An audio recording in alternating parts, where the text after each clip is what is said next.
Amen. We're going to read Romans 10 verse 11. I'm reading the Amplified. Reading the Amplified, and my theme this morning, let your faith work, week 3. Alright. For the scripture says, whoever believes in him, adheres to, trusts in, rely on him, which is that Jesus, will not be disappointed in his expectations. Wow, what an awesome statement. If you adhere to, trust in him, rely on him, you will not be disappointed in your expectations. Amen. See, it doesn't say expectation, but expectations. Yeah. Isn't that awesome? Multiply, whatever you want. Amen. Father, we thank you for your word. Thank you for your Holy Spirit. Thank you for your Son, Jesus Christ. Pray, Lord, anoint my ears to hear. That the words will be fastened in the corridors of my heart. That I would forever read it and forever hear it. That you are the Christ, and in you and through you all things are possible.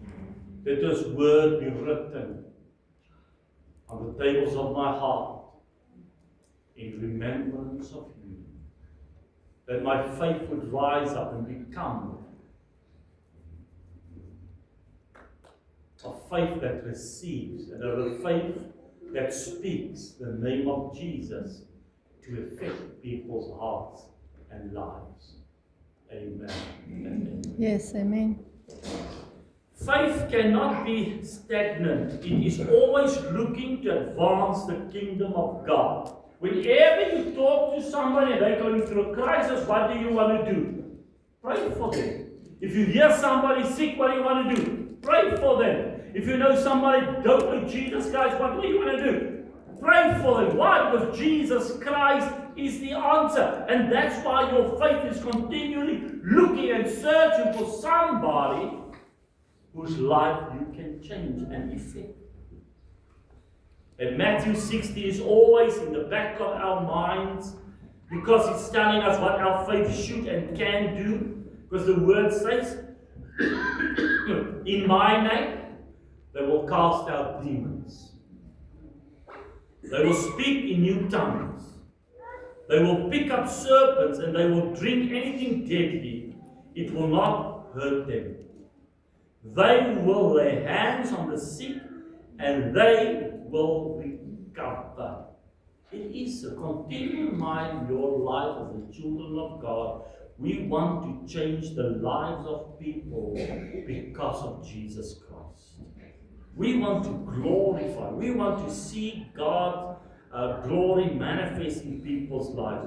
We are continually looking for an opportunity to echo the words of Jesus Christ in Matthew 19:26 that says, all things are possible.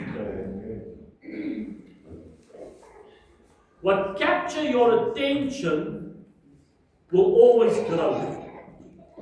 What captured your attention will always grow. It happened to Peter. When he saw Jesus, he walked on the water. When he saw the waves, he sank. Whatever you give attention to will increase in its influence over your and my life. And I want to say this, God wants your attention so that He can grow into influence your life. He wants your attention that His influence can grow. Listen to me. He wants your attention that His influence in your life can grow. Yeah. He wants to be the God of the Bible for you and I, that can do signs and wonders and miracles. As the Bible says, when you call in His great grace, He can answer. Hallelujah. And how do I get that? How do I allow Him to get my attention and that it will bring to His influence? Romans 10:17. So faith comes by hearing, What is told and what is heard comes by the preaching of the message concerning Jesus Christ. If you want faith, read the Bible. If you want God to do great things, read the Bible.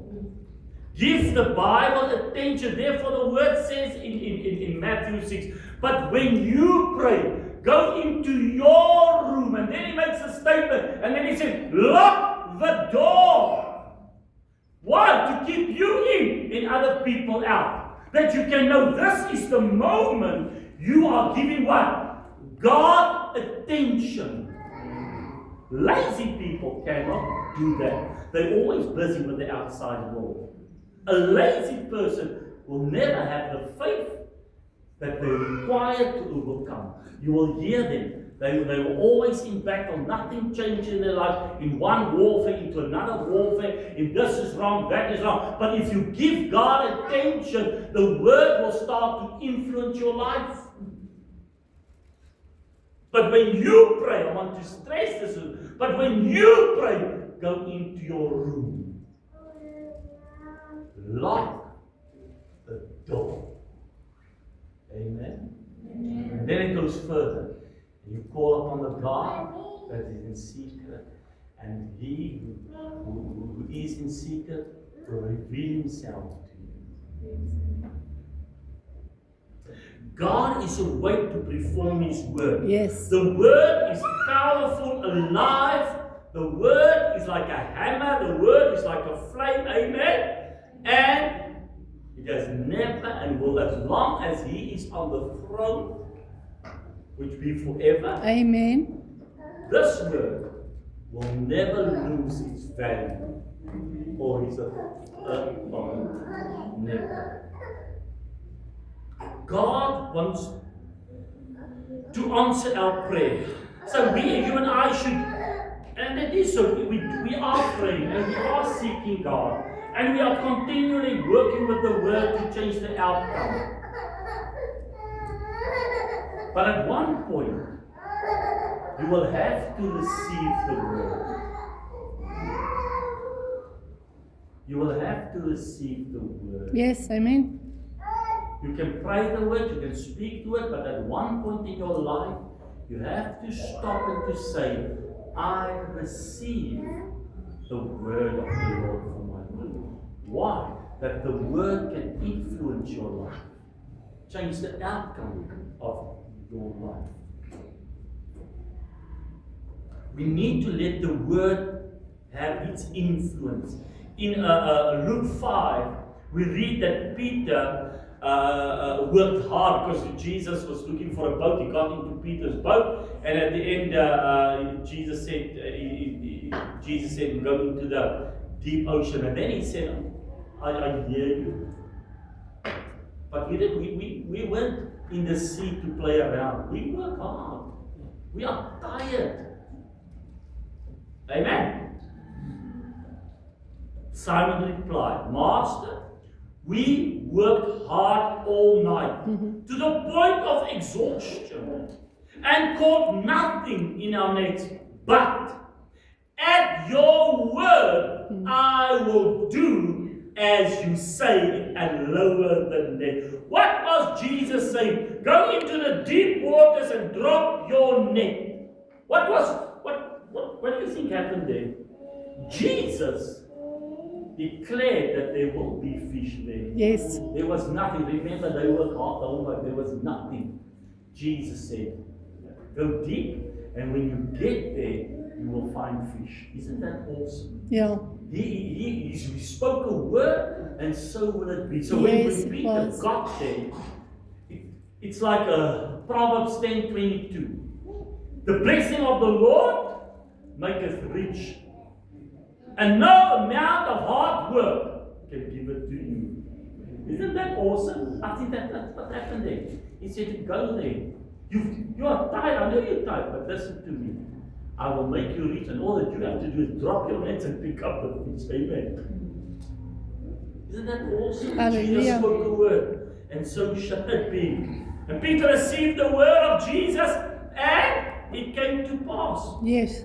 When the angel visit Mary, the mother of Jesus, God was telling her that He is going to do the impossible.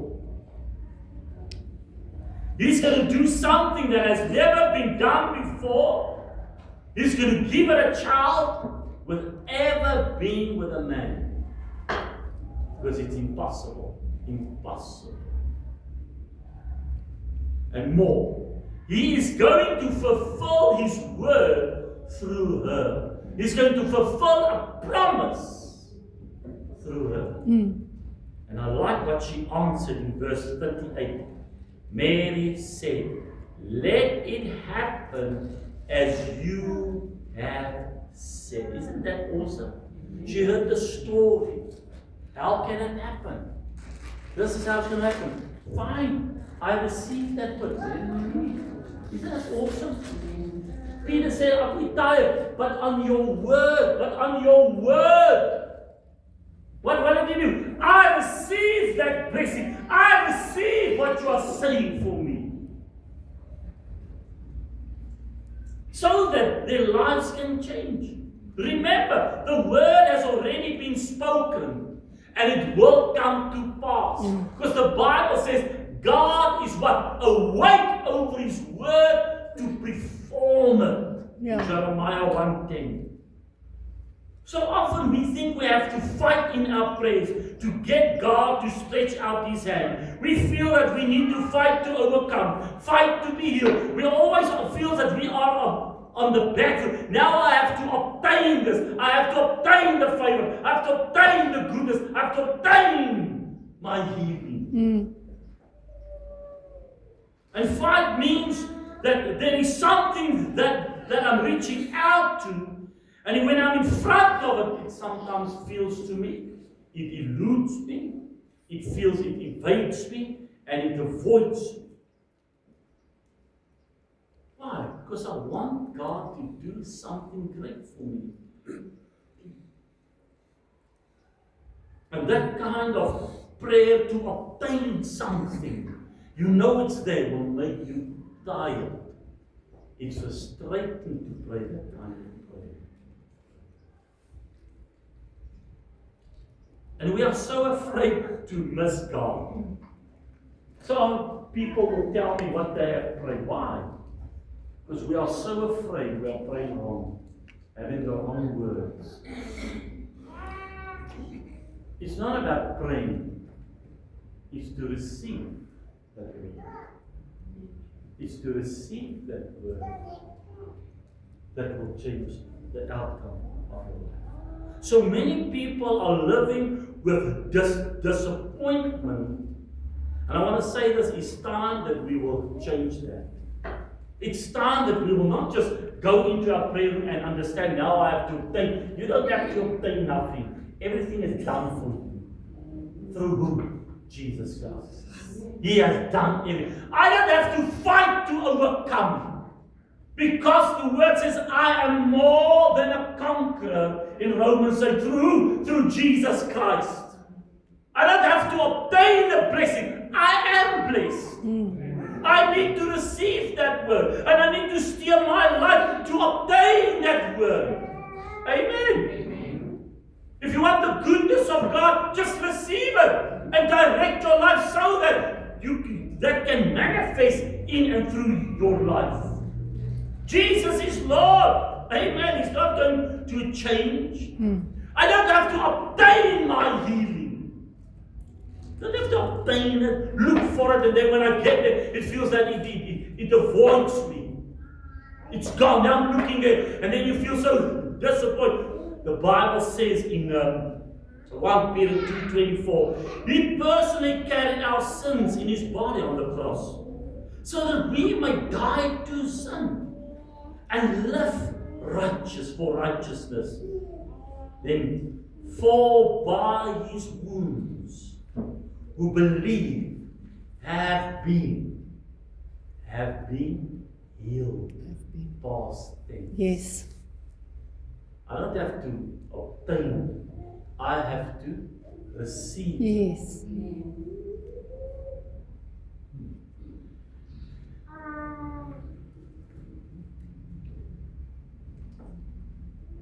In Luke 19, verse 30 to 30, Jesus sent his disciples into the village and said, "Go into the next village.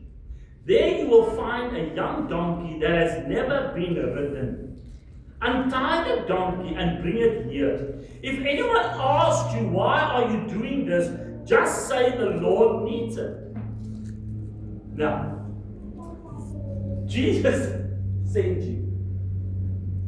So what are you doing? You are looking, you are scanning. It's like when somebody said to you, you ask them, where's this place or that place?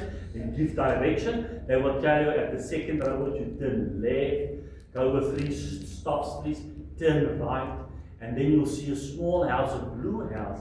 There it is. So then you go, you turn, then you see the blue house, and you think to yourself, yes, yeah, maybe I'm alive. So Jesus sent them, and he tells them specifically, go into the town, you will get a donkey, and then listen, it's never, nobody ever riding on that thing, ridden that thing, nobody. And then it said, if somebody would ask you, what are you doing? The answer would be, the Lord needs it. The whole story. Now, here they walk into this village. What are they looking for? Looking for a donkey. That one, that's been ridden, there's something. Oh, there it is. Is it? Do you understand that amazing thing about the word of the Lord? When you get there, the stuff is there. And when people ask them, what are you doing? They answer, the Lord answered. That's it. And that was the end of the whole story. Here they come. And then the Bible answers. He said, they went off and found everything just as Jesus had said. Isn't it awesome? It's fantastic. Amen. Just to receive that word. And then the same thing in Luke 22, verse 10 to 13. Jesus told them, as you go into the city, you will meet a man carrying a jar of water. Follow him into the house and say to the owner, our teacher wants to know where he can eat the Passover meal with his disciples. The owner will take you upstairs and show you a large room ready for you to use. Prepare the meal. Peter and John left. The same story. They go into town, and remember, women carried jars. They went to fetch water, not men. This man they're looking for will carry what? Wine? Bread? No. Water. So at some point, perhaps that jar was full, and they could see the water pouring. So coming in the city, so you were looking, there's a woman, oh, there's the man. What is he carrying? He's carrying a jar, and let's follow him. And then they saw the water. And remember, Jesus said, don't talk to that man. But go, when he goes into that house, speak to the owner of that house. And then he said something else. He will take you upstairs. Isn't that awesome? Specific Yes, stuff. amen. And he will show you what? Not any room, a large room. Awesome. And here they go, see the guy, goes into this house. Remember, you're talking from somebody that just sent you. Amen. And then, so my mind goes and says, did Jesus, without his disciples, go and see that person? That he can prepare it? Was that person had the knowledge of Jesus Christ? Did the power of God would arrest that person to accept it? Or was that person wondering, wouldn't it be great if he would come and have fellowship in my house? Isn't it sometimes what you and I pray? That you have certain stuff that is dear to your heart, and you just don't want to give it to anybody. So sometimes we ask the Lord, if you send somebody, and they ask this in a certain way, because your ears are pierced to listen, that if that person comes, I will give it to him. I went to buy a car. And I don't actually want to because it was out of my budget. And I went to see it, I watched the car, and this was my budget, and this was the price of the car.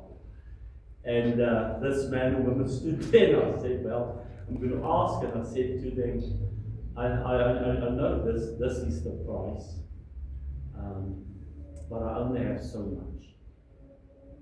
Wasn't it interesting to me that they looked at one another, and then they said to me, yes, this is the asking price, but we said to God, if a man comes or somebody comes and he asks for this price, we will give it to him. Amen. Hallelujah. I was standing there like, yes, thank you, but in my inner heart, yeah, woo, the Lord.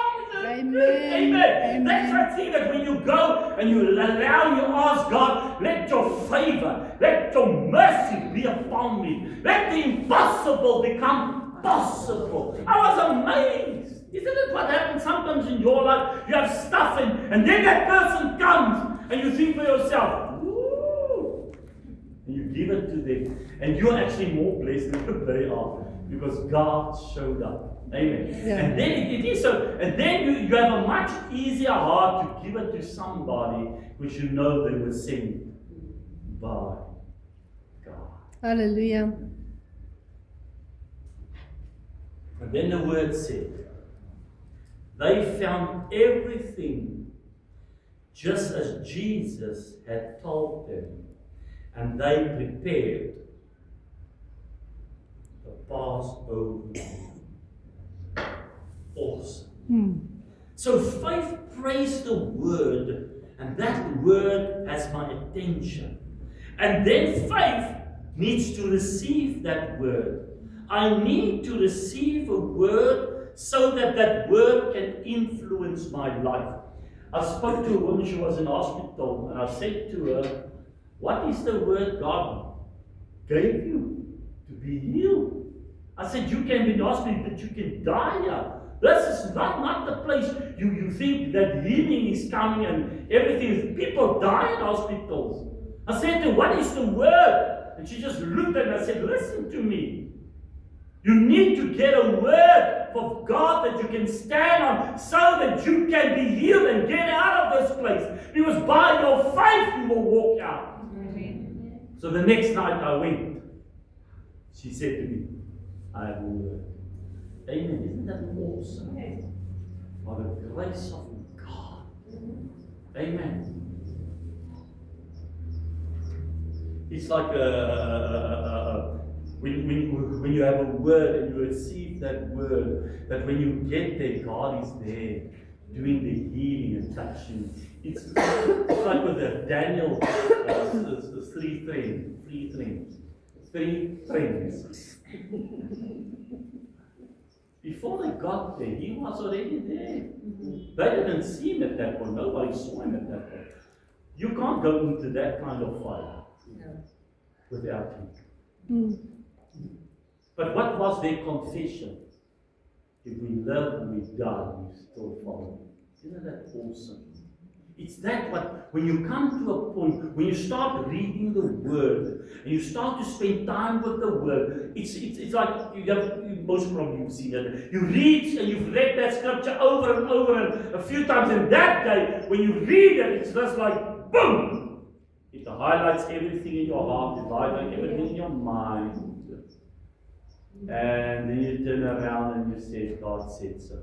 Boom. Amen. You know that you know. You don't have to tell me anymore. I'm not praying for that desire. I receive God. So now I'm looking for the miracle working power of God to manifest in my life. And this is where we sometimes battle.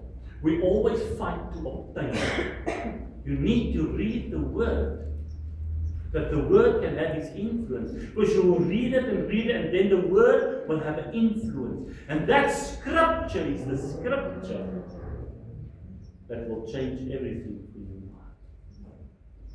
Everything. I was sitting under a tree, and it's one of those moments where the heaven just opens. And I said, I want to speak to the Father. And I spoke words. And immediately, that scripture came. In John 8, Jesus says, whatever you ask the Father in my name, I will do it. That at that point, it just settled those. Because remember, I was fighting to obtain and praying the word. I'm in need that God would do a miracle, something awesome. That I always go back to that scripture that says that to make my joy full.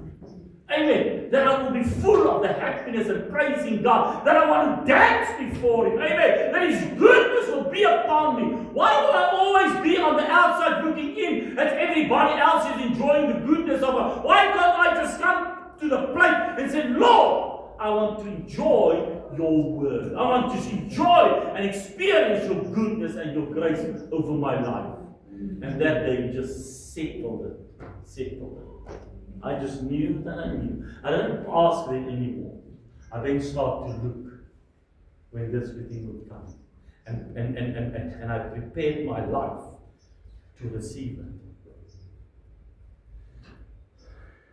When God says something, it will come to pass. I was standing, I'll testify one more.